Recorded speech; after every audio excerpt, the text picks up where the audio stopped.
नमस्कार मित्रांनो, मी किरण सर आणि आज आपण unit number 3 and interview with Arun Krishnamurthy याचा पार्ट 3 आपण चर्चा करणार आहेत. मित्रांनो, तुम्हाला पुस्तकाचे पेज नंबर 30 यावरील पॅरेग्राफ तुमच्या स्क्रीनवर तुम्हाला दिसत आहे की ज्या पॅरेग्राफवरती आज आपण या ठिकाणी चर्चा करणार आहेत. तर मित्रांनो, त्या अगोदर या पॅरेग्राफमधील काही कठीण शब्द आहेत, त्याची स्पेलिंग, अर्थ आणि उच्चार तुम्हाला तुमच्या स्क्रीनवर दिसत आहेत. तर मित्रांनो, या सर्व स्पेलिंग तुम्ही तुमच्या नोटबुकमध्ये स्पेलिंग, अर्थ आणि उपचारासहित लिहावे. विद्यार्थ्यांनो, आपल्याला माहीत आहे की या लेसनमध्ये एका पत्रकाराने अरुण कृष्णमूर्तीचा इंटरव्ह्यू घेतलेला आहे. त्या पत्रकाराने अरुणला कोणती प्रश्न विचारलेत आणि अरुणने त्या प्रश्नाची उत्तरे कशी दिलीत हे आपण पार्ट 1 आणि पार्ट 2मध्ये शिकलोत. आता आपण पार्ट 3मध्ये सुद्धा हेच बघूया की पत्रकाराने अरुण कृष्णमूर्तीला कसे प्रश्न विचारलेत आणि अरुण कृष्णमूर्तीने त्याची उत्तरे कशी दिलीत. तर चला आपण बघूया पत्रकाराने अरुणला केलेला प्रश्न. What kind of garbage do people throw into water bodies? How do you deal with the removal of this garbage once to clean the water bodies?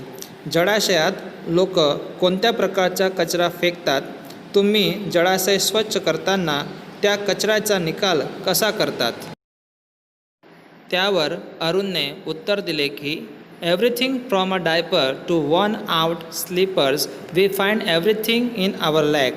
डायपरपासून जुनी चप्पलेपर्यंत सर्वच आपल्या तळावात मिळतात. This is so disturbing because it is water and water is the basis of life. हे खूपच चिंताजनक आहे कारण की हे पाणी आहे आणि पाणी तर जीवन आहे. How can we not care for these water bodies? आपण या जळाशयाची काळजी का घेत नाही? We use this garbage for landfill with no minimal exposure to the outside environment. आम्ही हा कचरा जमिनीत अशा रीतीने पुरतो की ज्यामुळे बाहेरच्या पर्यावरणाला नहिवत किंवा कमीत कमी नुकसान होईल. We ensure that the lake area and water holding are free of garbage so that birds, frogs and snakes can live in peace. आम्हाला खात्री आहे की आम्ही तळाव आणि जळाशयाचे विस्तार स्वच्छ ठेवतो की ज्यामुळं पक्षी, बेंडूक आणि साप त्या ठिकाणी शांतीने राहू शकतील. पत्रकाराने अरुणला पुढचा प्रश्न विचारला. How many days does it take to clear a large lake? Do you use any special equipment for cleaning and safety? एक मोठे तळाव स्वच्छ करण्यासाठी किती दिवस लागतात? तुम्ही सफाई आणि सुरक्षेसाठी काही खास साधन वापरतात का? या प्रश्नाचे अरुणने उत्तर दिले की depending on the size of the lake and the amount of garbage. तळावाचे आकारमान आणि कचऱ्याचा साठा यावर आधारित आहे. It can take anywhere between 5 days and 3 months to completely clean a lake. तळावाला संपूर्ण रीतीने स्वच्छ करण्यासाठी 5 दिवसापासून 3 महिन्यापर्यंतचा वेळ लागतो. We have our tools like rakes and spades. आमच्याजवळ दाती आणि पावडासारखी अवजारे आहेत. पत्रकाराचा पुढचा प्रश्न. What kind of protective gear do you use? Can you describe the cleaning process briefly? सुरक्षेसाठी तुम्ही कोणत्या प्रकारची साधनांचा उपयोग करतात? तुम्ही सफाई प्रक्रियेचे थोडक्यात वर्णन करू शकतात का? We wear nose mask, sanitary gloves and carry rakes and spade. आम्ही नाकसाठी मास्क आणि हातासाठी मोजांचा उपयोग करतो. Carry rakes and spade with which we collect the garbage and dump it into collection bucket. आम्ही दाती आणि पावडाने कचरा गोळा करतो आणि त्याला मोठ्या डोलमध्ये टाकतो. which are taken to the garbage truck. आणि त्यानंतर कचऱ्याच्या ट्रकमध्ये निकाल करतो. We use heavy machineries like earth movers and Poclain. आम्ही अर्थ मूवर आणि पोकलॅनसारख्या मोठ्या यंत्राचा पण उपयोग करतो.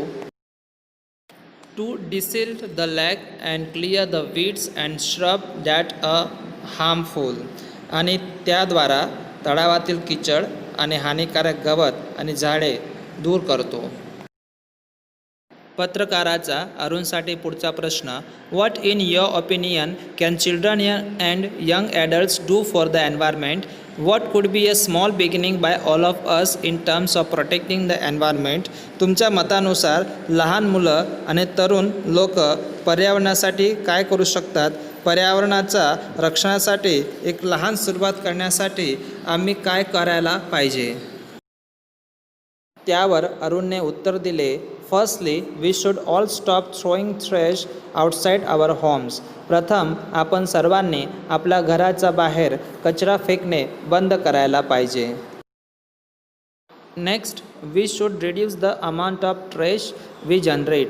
दुसरी गोष्ट म्हणजे आपण कचऱ्याचे प्रमाण कमी करायला पाहिजे. Straws, tissues, wrappers, batteries, fast food junk, all these end up in lakes and they come from our homes. Straws, tissue papers, wrappers, batteries, fast food junk ह्या सर्वांचा अंत तळावातच होतो आणि हा कचरा आपल्या घरातून येतो. If we can reduce the amount of garbage at home. जर आपण घरात एकत्रित होणाऱ्या कचऱ्याचे प्रमाण कमी करूया. And if you can dispose all garbage safely, that itself is a great deal.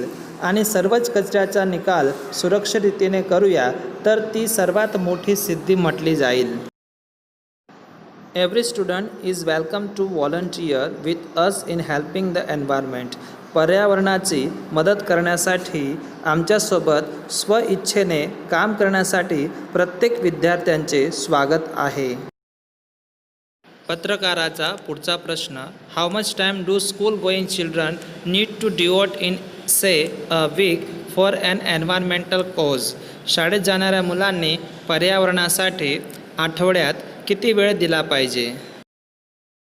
त्यावर अरुणने उत्तर दिले की 4 hours a weekend, that is 2 hours on Sunday and 2 hours on Saturday. वीकेंडमध्ये 4 तास म्हणजे की शनिवारी 2 तास आणि रविवारी 2 तास. This small beginning is more than enough to ensure participation later. ही लहान सुरुवात भविष्यात निश्चित रूपाने मोठ्या पायावर सहभागी होण्यासाठी पर्याप्त आहे. पत्रकाराचा अरुणला शेवटचा प्रश्न. How can students and schools join your fraternity? Do you have any programmes to introduce your work to them? विद्यार्थी आणि शाळा तुझ्या या कार्याशी कशा रीतीने जुळू शकतात? तुमच्या कार्याविषयी त्यांना माहिती देण्यासाठी तुम्ही कोणता कार्यक्रम करतात का? त्यावर अरुणने उत्तर दिले. Yes, we offer fellowship to interested students. हो, आवड असेल अशा विद्यार्थ्यांना आम्ही फेलोशिप म्हणजे भागीदारी देतो. आवर programme looks at young animal lovers, young wildlife photographers, filmmakers, theater artists and scientific researchers. आम्ही तरुण प्राणीप्रेमी, वन्यजीव फोटोग्राफर, फिल्म बनविणारे, रंगमंचचे कलाकार आणि वैज्ञानिक संशोधक यांना एकत्रित करतो. We give them training in these areas and get them actively involved in all our work. आम्ही या क्षेत्रात त्यांना प्रशिक्षण म्हणजे तालीम देऊन आमच्या सर्वच प्रवृत्तींमध्ये सक्रिय करतो. Our youngest volunteer is in class 3. आमच्या सर्वात लहान स्वयंसेवक इयत्ता 3री मध्ये आहे. अशा प्रकारे मित्रांनो, आपण या ठिकाणी unit number 3 and interview with Arun Krishnamurthy याचा पार्ट 3 समाप्त केलेला आहे. आणि या ठिकाणी आपण आपला पूर्ण लेसन म्हणजे पार्ट 1, पार्ट 2 आणि पार्ट 3 याला संपवलेलं आहे. या पार्ट 3वर आधारित होमवर्क तुम्हाला तुमच्या स्क्रीनवर दिसत आहे. तर मित्रांनो, हा होमवर्क तुम्ही तुमच्या नोटबुकमध्ये व्यवस्थित लिहून पूर्ण करा. धन्यवाद. थँक्यू.